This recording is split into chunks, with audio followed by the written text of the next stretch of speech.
उपासना का उत्कर्ष कहाँ तक है? तो ब्रह्म मुक्ति तक। यहाँ से आपको बताना है।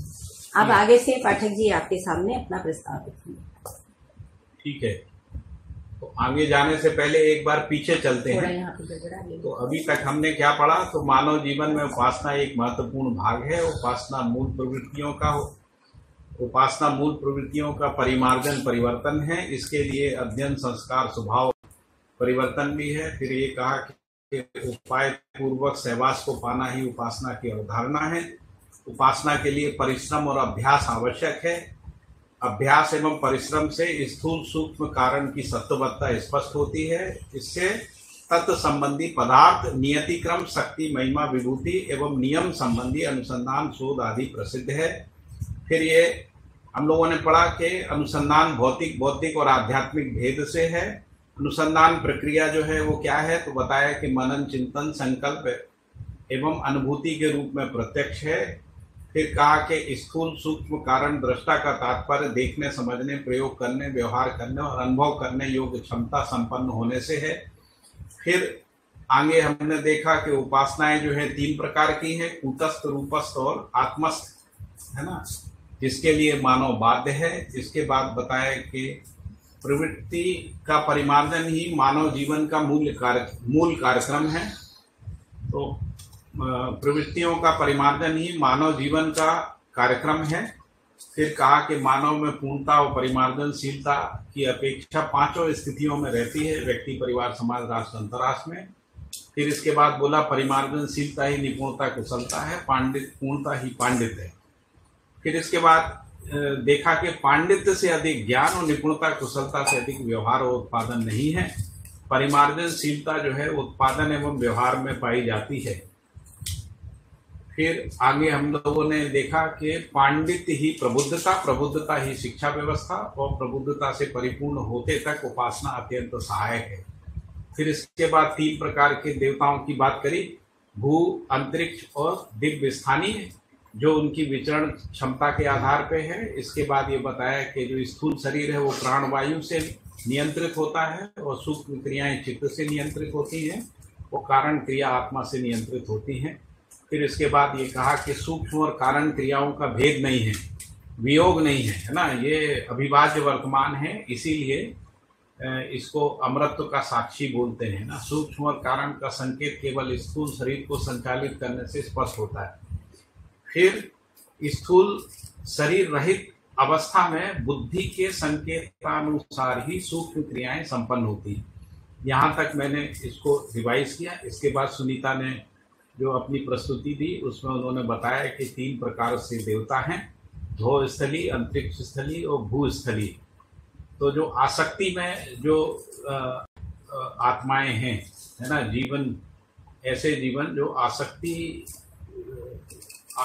विषय चतुष्टय में जीते हुए शरीर का त्याग कर देते हैं, उस स्थिति में वो भूतात्मा होते हैं, जो एक भूमि के वातावरण तक ही उनका विचरण हो सकता है। फिर अंतरिक्ष स्थली और फिर इसके बाद ध्रुव स्थली, इसकी बात हुई। फिर ये बताया कि ये जो ध्रुव स्थली यानी असीम आकाश में विचरण करने वाली जो दिव्य आत्माएं हैं, उनमें आचरण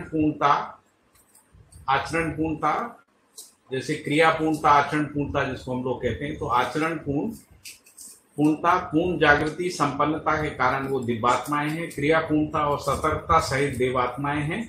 और जो विषय चतुष्टक में आसक्त हैं, विषयों में तीव्र आसक्ति है और जिनमें सशंकता है और भय है, वो भूत आत्माएं हैं। तो इसी में फिर उसको डिफाइन किया कि राक्षस मानव, पशु मानव ही देहांतर के बाद भूतात्मा है, मानव और देव मानव ही देवात्मा है, और जो दिव्य मानव है शरीर त्यागने के अनंतर वो दिव्य आत्मा की कोटि में गण्य है। फिर ये बोला कि भूत आत्माएं जो हैं अधिभौतिक तत्वों में, देव आत्माएं अधिदैवी तथ्यों में और दिव्य आत्माएं आध्यात्म में तादात्म्य हैं, है ना, और इसीलिए 3 कोटि में स्थापित हैं। तो अधिभौतिक का क्या मतलब है? अधिभौतिक का मतलब है उत्पादन प्रधान व्यवहार यदि है, यानी हम जो भी कुछ व्यवहार करते हैं वो भौतिकता के लिए करते हैं, पैसे के लिए करते हैं ना, धन संपदा के लिए करते हैं। अधिदैवी सीमा में व्यवहार प्रधान उत्पादन है, यानी जो भी उत्पादन है वो व्यवहार के निर्वाह के लिए है या सामाजिकता के लिए है या मानवता के लिए है, उस स्थिति में है ना, जिसको हम लोग कह रहे हैं कि व्यवहार प्रधान उत्पादन। आध्यात्मिक जीवन में अनुभव मूलक विचार व्यवहार उत्पादन क्रम स्पष्ट होता है।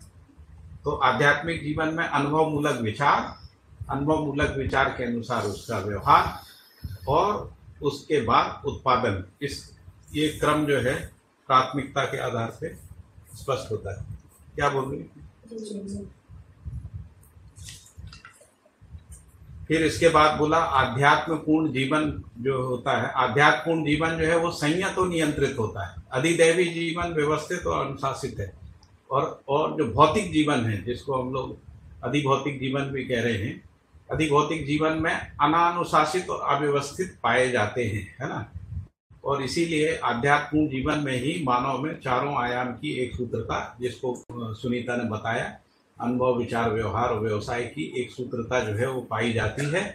विषय चतुष्टक में अधिभौतिक तत्वों में आसक्ति के रूप में होता है और ऐषणात्रय के लिए जो अधिदैवी जो सामाजिक और व्यवहारिक मूल्यों में जो रत रहते हैं उसी को उपासना कहते हैं। और ब्रह्म मुक्ति के लिए आध्यात्म में जो तादात्म्यता है उसी को हम लोग निष्ठा के रूप में पहचान रहे हैं। तो आसक्ति, उपासना और निष्ठा, तो आसक्ति यानी विषय चतुष्टय, ऐषणात्रय में जो के लिए जो मूल्य निर्वाह है वो मूल्यों में जीने यानी कर्तव्य दायित्व के रूप में न्याय निर्वाह की निरंतरता को पा लेने के लिए जो परिश्रम है, जो अभ्यास है, उसी को उपासना कह रहे हैं। और ब्रह्म मुक्ति के लिए जो आध्यात्म में तादात्म्यता है, यानी जिसको हम अनुभव की स्थिति कहते हैं, है ना, उसी को निष्ठा के रूप में यहाँ पर डिफाइन किया है, परिभाषित किया है। और फिर सुनीता ने इसको काफी विस्तार से स्पष्ट किया कि परमात्मा में संपूर्ण जड़ चैतन्य प्रकृति जो है संप्रक्त है। इसीलिए परमात्मा में यानी ब्रह्म सत्ता या व्यापक में ही अनुभव पर्यंत जागृति के लिए ये यानी प्रकृति बाध्य है। तो यहाँ जो बाध्यता शब्द है, तो बाध्यता का अर्थ होता है प्रतिबद्धता, स्वीकार किया हुआ प्रवृत्ति या विकल्पहीन स्वीकृति, है ना। तो जब हम इसको भ्रमित मानव में देखते हैं तो बाध्यता जो है मान्यताओं के रूप में रहती है और जागृत व्यक्ति में ये जो है वो संकल्प के रूप में रहती है, निष्ठा के रूप में रहती है। तो यह बाध्यता सत्ता में निहित मानव प्रकृति की अजागृति या भ्रांति बस ही है।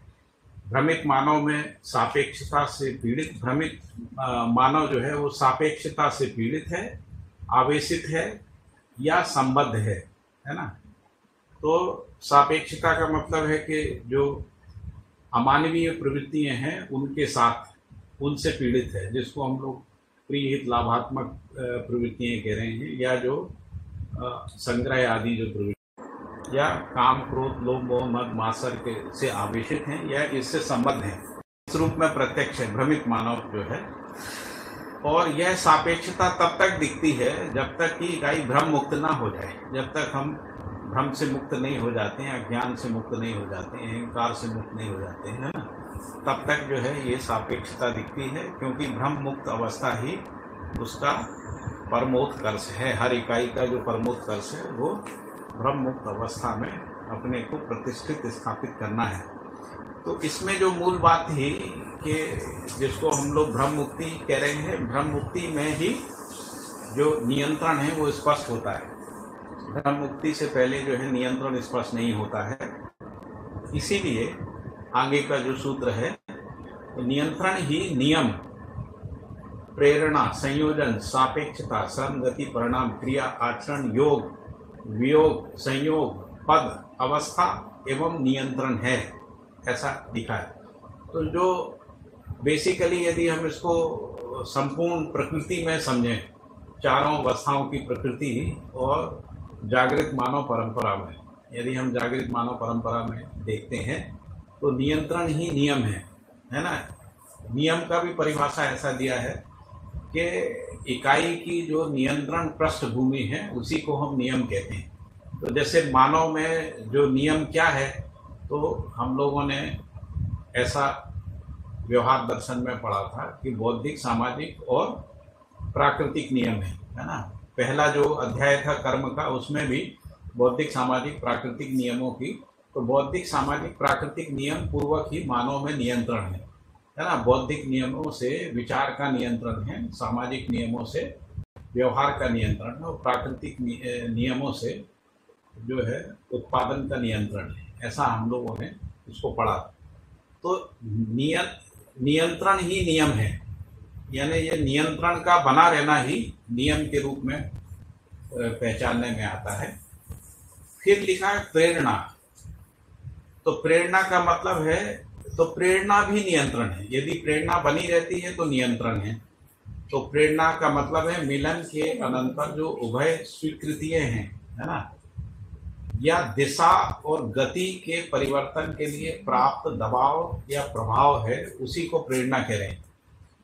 तो जागृति के बाद क्या होता है कि प्रेरणा में भी नियंत्रण होता है। प्रेरणा के बाद संयोजन है। संयोजन का मतलब है पूर्णता के अर्थ में यदि हम अपने को, अपनी कल्पनाशीलता को नियोजित करते हैं, वो संयोजन है। उससे सापेक्षता, श्रम गति परिणाम, तो श्रम गति परिणाम में भी नियंत्रण जो है वो बना रहता है। इसके बाद क्रिया है। क्रिया को हम लोग स्थिति गति के संयुक्त रूप, वर्तमानता के रूप में हम लोग क्रिया को देखते हैं। हर क्रिया जो है स्वयं में व्यवस्था है, ऐसा हमने उसमें समाधानात्मक भौतिकवाद में पढ़ा है। हर इकाई स्वयं में व्यवस्था है और समग्र व्यवस्था में भागीदारी है। इकाई जो है वो क्रिया समुच्चय है। तो उस रूप में व्यवस्था के रूप में हर क्रिया में नियंत्रण को हम लोग पहचान सकते हैं, अध्ययन कर सकते हैं। इसी से आचरण है। आचरण जो है वो मौलिकता के रूप में अभिव्यक्ति है। तो हर अवस्था में मौलिकता के रूप में जो अभिव्यक्ति है उसी को हम लोग आचरण कह रहे हैं। और इसीलिए नियम का एक परिभाषा ये भी लिखा है कि नियम ही, आचरण ही नियम है, ऐसा भी एक परिभाषा लिखा हुआ है। क्योंकि हर इकाई अपनी मौलिकता के साथ ही नियंत्रण में रहती है ना। फिर इसके बाद है योग। तो योग भी नियंत्रण है। तो योग का मतलब है मिलन। तो हर मिलन जो है वो नियंत्रण के लिए है, और यदि मिलन सफल होता है तो नियंत्रण बना रहता है। फिर इसके बाद है वियोग, है ना। तो वियोग को का मतलब होता है सानिध्यता से दूर होना। लेकिन जो सानिध्यता से दूर होते हैं उसमें योग की संभावना बनी रहती है ना। इसीलिए ऐसा नहीं है कि वियोग का मतलब है कि हमेशा के लिए वियोग हो जाए। तो सानिध्यता से दूर होना, तो हमको कई बार सानिध्यताओं से, जैसे शिक्षा संस्कार में तो गुरु की जो सानिध्यता है उससे दूर होते हैं, है ना। लेकिन उसका मतलब ये नहीं है कि अनियंत्रण हो जाता है ना। तो वियोग भी जो है योग की संभावना के रूप में ही रहता है। फिर संयोग है। तो संयोग का मतलब पूर्णता के अर्थ में मिलन है। तो जब व्यक्ति, परिवार, समाज, राष्ट्र, अंतर्राष्ट्र जो है अखंड समाज सार्वभौम व्यवस्था के अर्थ में एक सूत्रित हो जाते हैं, यानी मिल जाते हैं, उसी का नाम संयोग है ना। तो संयोग पूर्वक ही हम लोग अखंड समाज सार्वभौम व्यवस्था पर जो है अपने को प्रमाणित कर सकते हैं। फिर ये कहा कि ये जो सारी चीजों को हमने देखा ये चारों अवस्थाओं में है, इसीलिए पद के रूप में जो है नियंत्रण स्पष्ट होता है। तो जो चार पदों की जो बात आई ना, जिसको कहा कि अस्तित्व में प्राण पद, भ्रांति पद, देव पद और दिव्य पद है, तो ये सभी पद जो है अपने आप में नियंत्रण ही है। तो किसी ने मुझसे प्रश्न पूछा था इसमें कि भ्रांत पद में कैसे होगा, है ना। तो भ्रांत पद में जो पीड़ा है, पीड़ा जो है वो नियंत्रित करने का काम करती है, भय जो है वो नियंत्रित करने का काम करता है ना। तो भयवश या पीड़ावश या दुखवश भी जो है, क्योंकि अति दुख की निरंतरता नहीं होती है ना, इसलिए दुख जो है वो नियंत्रण का काम करता है। इसलिए हर पद में नियंत्रण को हम पहचान सकते हैं। और इस तरीके से जो चारों अवस्थाएं हैं, चारों अवस्थाएं जो है स्वयं में व्यवस्था हैं और समग्र व्यवस्था में भागीदारी के रूप में परस्पर पूरक हैं। इस अर्थ में हम लोग नियंत्रण का अध्ययन करते हैं। नियंत्रण पूर्वक ही उपासनाएं नियंत्रण के लिए ही होती है ना। जैसा कि हम लोगों ने अभी देखा था ना कि जो कारण क्रियाएं हैं वो आत्मा से नियंत्रित होती हैं, और जो सूक्ष्म क्रियाएं हैं वो चित्त से नियंत्रित होती हैं, और जो स्थूल क्रिया है जिसको हम लोग कह रहे हैं वो प्राण से नियंत्रित होती है। तो नियंत्रण को प्राप्त कर लेना, यही तो उपासना का मूल उद्देश्य है, ठीक, जो द्रष्टव्य है। फिर इसके बाद लिखा है कि दिव्य आत्माओं की उपासना ही विद्या है। दिव्य आत्माओं की उपासना जो विद्या है, विद्या का मतलब जीवन विद्या जिसको हम लोग कह रहे हैं, इसका मतलब है ज्ञान संपन्न हो जाना, है ना, जीवन ज्ञान और अस्तित्व ज्ञान और मानवीयतापूर्ण आचरण ज्ञान के साथ, है ना, उसके साथ हमारे जीने में प्रमाणित हो जाना, इसका नाम है जीवन विद्या, है ना। तो जीवन विद्या के रूप में जो विद्या है वो दिव्य आत्माओं की उपासना है। इसके बाद देव आत्माओं की उपासना जो है वो उपविद्या है। उपविद्या का मतलब है समाधान और व्यवहार के रूप में रहती है ना, जिसको हम लोग कह रहे हैं कि समाधान हो और न्यायपूर्ण व्यवहार हो, उसको उपविद्यात्माओं की उपासना को क्षुद्र विद्या कह रहे हैं। क्षुद्र विद्या वस्तु विद्या के रूप में रहती है ना। यदि केवल वस्तु विद्या है, यानी केवल भौतिकता अर्थोपार्जन के लिए यदि कोई चीज हम करते हैं वो क्षुद्र विद्या है ना। फिर दिव्य आत्माओं की उपासना जागृति पूर्वक भ्रम मुक्ति सहित, तो जागृति पूर्वक भ्रम मुक्ति सहित बौद्धिक समाधान और भौतिक समृद्धि के लिए है। दिव्य आत्माओं की उपासना जागृति पूर्वक भ्रम मुक्ति सहित भौतिक समाधान और भौतिक समृद्धि के लिए किया जाना प्रसिद्ध है। ऐसा होगा पूरा समझो। देव आत्माओं की उपासनाएं बौद्धिक समाधान एवं भौतिक समृद्धि के लिए किया जाना प्रसिद्ध है। भूत आत्माओं की उपासनाएं केवल भौतिकता के लिए किया जाना प्रसिद्ध है ना। इसके बाद है सभी आत्माएं अपने अपने स्वभाव, सभी आत्माएं मतलब ये तीनों प्रकार की दिव्य आत्माएं, देव आत्माएं, भूत आत्माएं अपने अपने स्वभाव से संपन्न हैं। यानी भूत आत्माएं जो है वो दीनता, हीनता, क्रूरता से, और जो देव आत्माएं हैं वो धीरता, वीरता, उदारता, दया कृपा से, और जो दिव्य आत्माएं हैं वो दया कृपा करुणा के स्वभाव से संपन्न हैं। यही उनकी प्रतिष्ठा है, उसी को हम लोग स्वभाव प्रतिष्ठा भी कहते हैं। इससे अधिक उनमें स्वभाव प्रकटन संभव नहीं है ना। इससे अधिक स्वभाव का प्रकटन नहीं है, केवल भौतिकता ही। फिर कंक्लूजन क्या निकाला इसका कंक्लूजन ये निकाला कि भौतिकता ही मानव के लिए पर्याप्त सिद्ध नहीं हुई, क्योंकि मानव में पाए जाने वाले 4 आयाम यानी अनुभव, विचार, व्यवहार और व्यवसाय केवल भौतिक द्रव्यों से तृप्त नहीं होते हैं। तो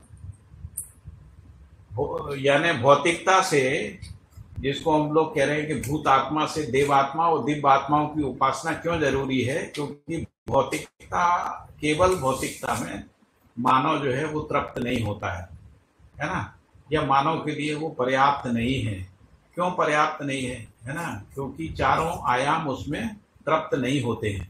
तो भौतिक द्रव्यों से यानी भौतिकता से अनुभव, विचार, व्यवहार, व्यवसाय आयाम तृप्त नहीं होते हैं। इसीलिए है ना, इसलिए मानव जब उत्पादन, व्यवहार, विचार और अनुभूति की एक सूत्रता से परिपूर्ण ना हो जाए, है ना, मानव उत्पादन, व्यवहार, विचार और अनुभूति की एक सूत्रता से परिपूर्ण ना हो जाए, तब तक वह प्रयोग, प्रयास, अभ्यास के लिए बाध्य है।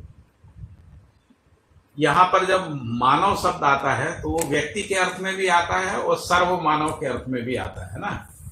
तो जो उपासना है वो दोनों प्रकार से है, यानी एक व्यक्ति भी उपासना करता है, एक परिवार भी करता है, एक समाज भी उपासना करता है, एक राष्ट्र भी करता है, और संपूर्ण मानव जाति भी उपासना करती है ना।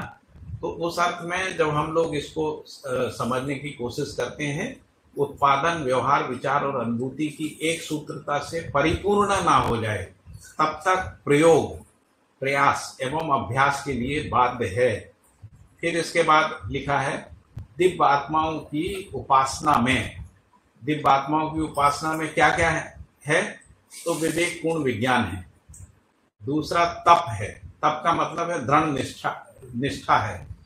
फिर निश्चय है, फिर निर्णय है तथा संकल्प है।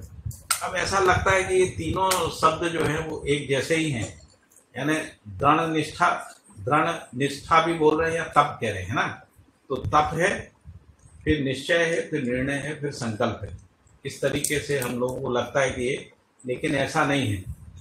तो पहले जब हमको बोध हो जाता है तब निष्ठा होती है, निष्ठा पूर्वक निश्चय होता है, निश्चय पूर्वक हम निर्णय लेते हैं, निर्णय पूर्वक उसको प्रमाणित करने के लिए संकल्पित होते हैं। इस तरीके से इसको हम लोग समझ सकते हैं।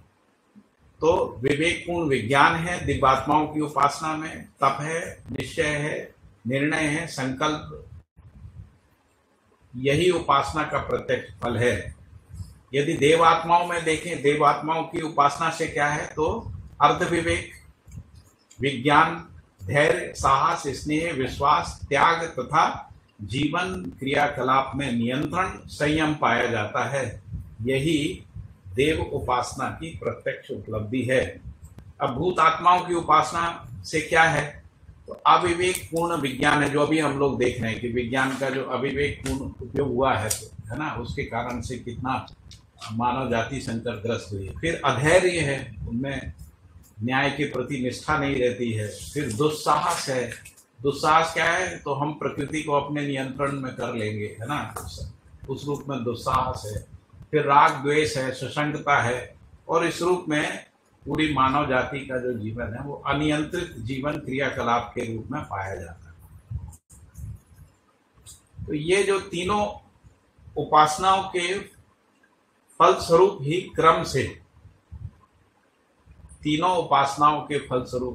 क्रम से सजगता सतर्कता पूर्ण, जागृति सतर्कता पूर्ण एवं अजागृत सशंकता सहित स्थितियों में द्रष्टव्य है। यानी तीनों प्रकार की जो उपासनाएं हैं उसके कारण से निर्भ्रांत, जिसको हम लोग कह रहे हैं, उस स्थिति में सजगता सतर्कता पूर्णता है, और भ्रांत स्थिति में जागृति और सतर्कता है। तो सतर्कता का मतलब हम लोग ऐसा समझते हैं कि तर्क संगत विधि से समाधान प्रमाणित होना है, जिसको हम लोग सतर्कता कह रहे हैं। वो यहाँ पर सतर्कता के साथ सजगता भी है ना, निर्भ्रांत स्थिति में।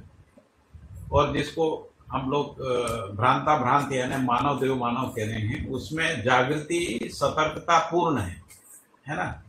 तो सतर्कता का परिभाषा मैंने बताया कि तर्क संगत विधि से समाधान प्रमाण होना, समाधानवादी विचार शैली पूर्ण जीने की कला और उसकी परंपरा, इसको कह रहे हैं सतर्कता। और सजगता का क्या मतलब है?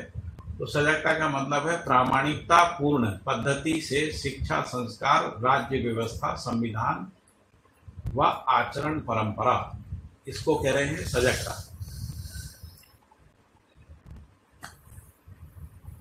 तो भ्रांत इकाइयां 4 विषयों के लिए और भ्रांत इकाइयां 3 ऐषणाओं के लिए तथा निर्भ्रांत इकाइयां ब्रह्मानुभूति में तृप्त हैं, ऐसा अनुभव दर्शन में लिखा हुआ है ना। अनुभव दर्शन में एक सेंटेंस आया है, ये निर्भ्रांत, भ्रांत और भ्रांत के लिए। उसमें लिखा है कि भ्रांत इकाइयां 4 विषयों के भोग के लिए, है ना। 4 विषय आहार, निद्रा, भय, मैथुन। भ्रांत इकाइयां 3 ऐषणाओं के योग के लिए, 3 ऐषणाएं मतलब उत्तेषणा, वित्तेषणा, लोकेषणा, तथा निर्भ्रांत इकाइयां ब्रह्मानुभूति में तृप्त हैं। फिर आगे इसमें अगला वाक्य है, यही निर्भ्रांत, भ्रांत एवं भ्रांत अवस्थाएं हैं, इसीलिए उपासना में विशिष्टताएं 2 प्रकार से गण्य हैं। कहाँ तक आगे?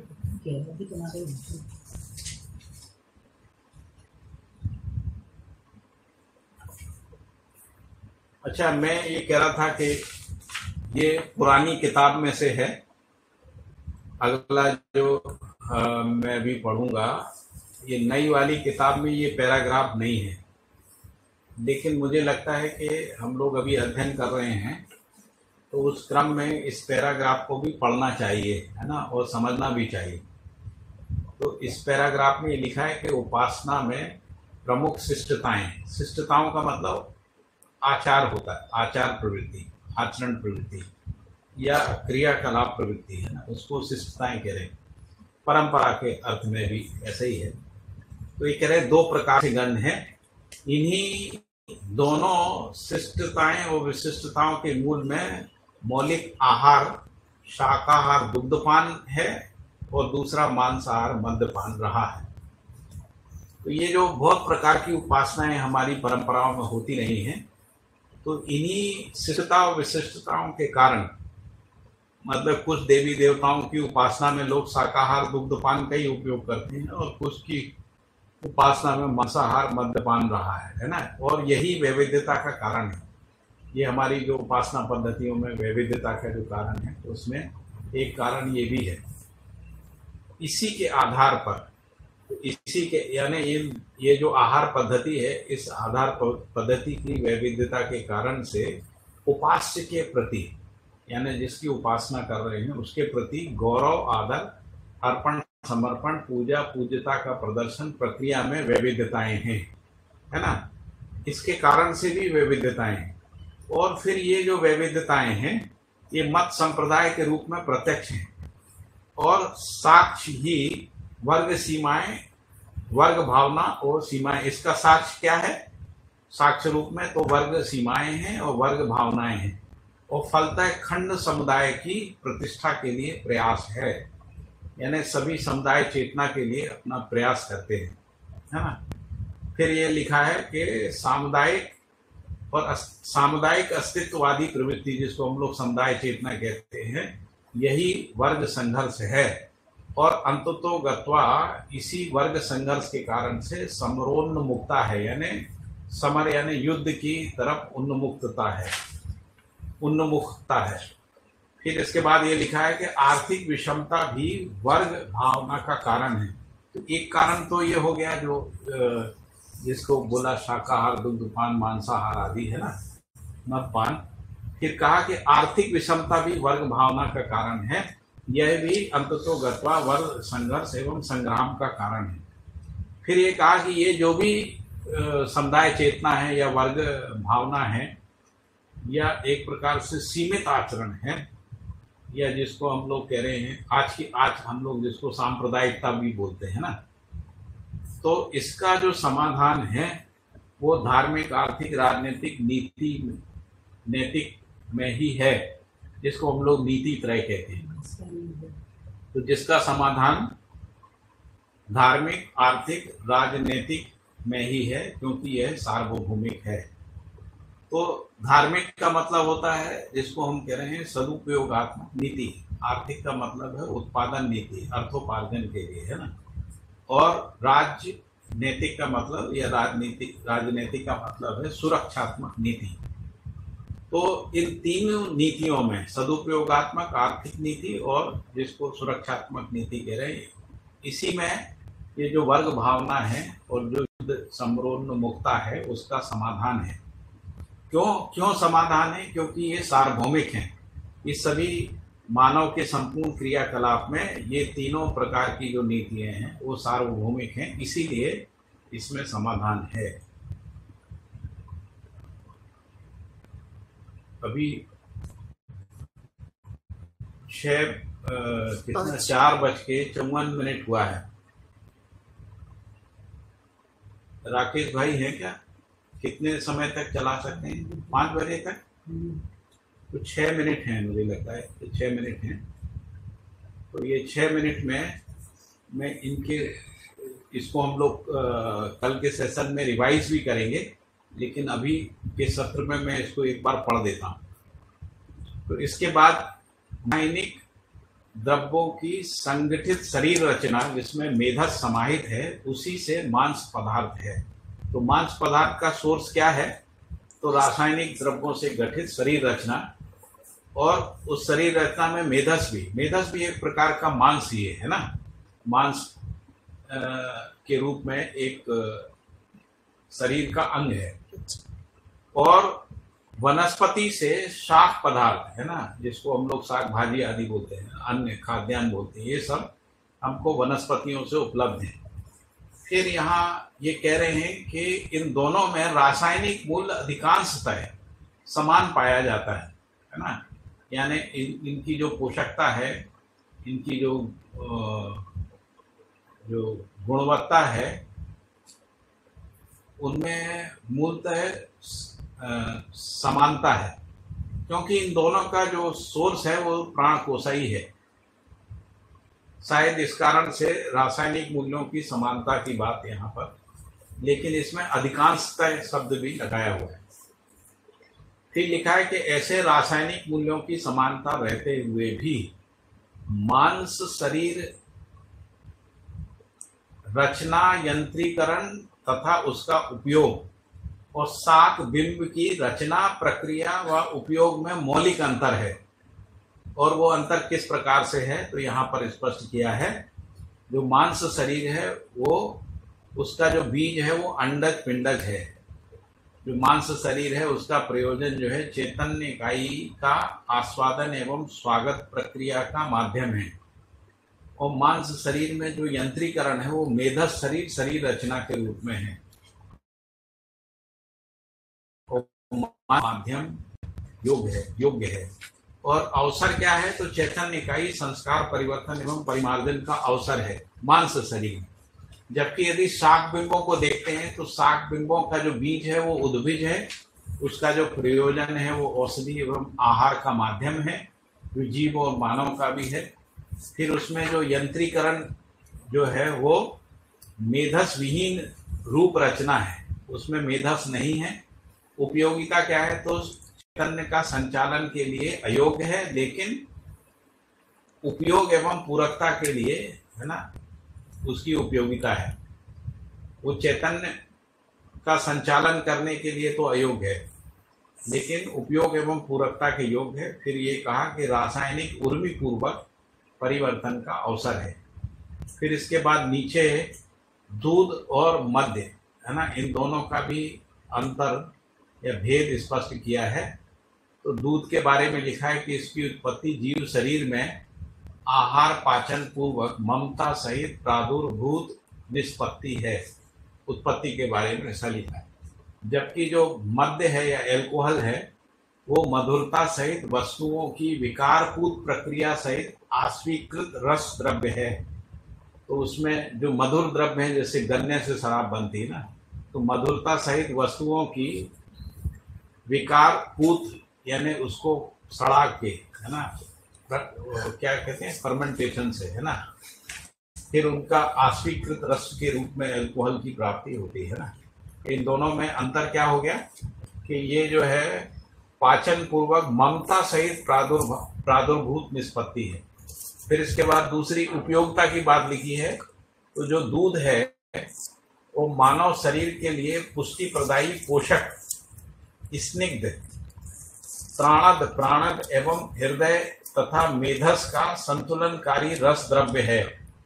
जबकि जो एल्कोहल के रूप में तो उपयोगी है, लेकिन पेय के रूप में पुष्टि का हरण करने वाला, भ्रम को पैदा करने वाला, भ्रांति और उत्तेजना कारक है, तथा हृदय व मेधस का असंतुलनकारी द्रव्य है, जो हृदय और मेधस में असंतुलन को पैदा कर देता है।